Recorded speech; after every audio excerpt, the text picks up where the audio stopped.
bred here. I never thought I'd end up in St. Cloud, but there was a draw to come back to my home community. Grew up on the north side and went to North Junior High. I was one of the early Apollo High School graduates in '76.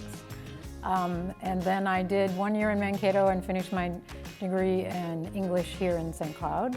And then I took some time off, and then I went to law school at the University of North Dakota in Grand Forks, which I absolutely loved, and ended up coming back to St. Cloud for my job.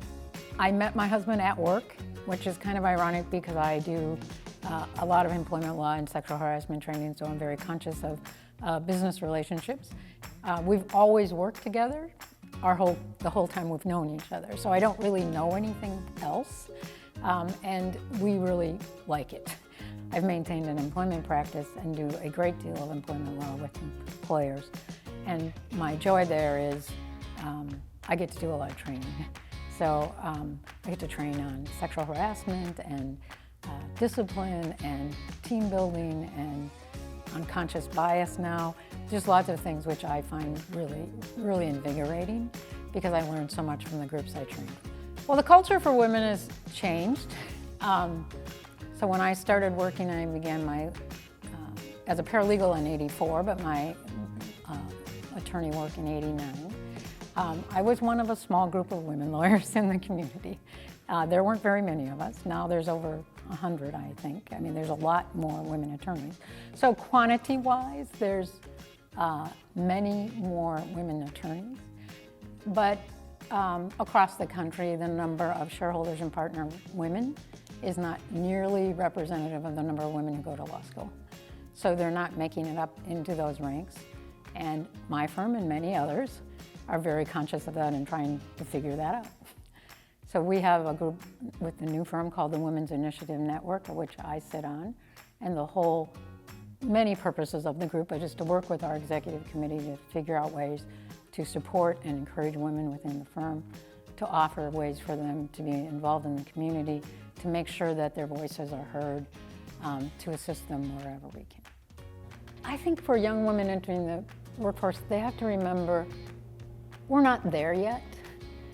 I've spoken at colleges, etc., and I've had to women's groups. And the profs have come up to me and said, thank you for talking about sexual harassment. Thank you for talking, because all of our young student women think everything's solved.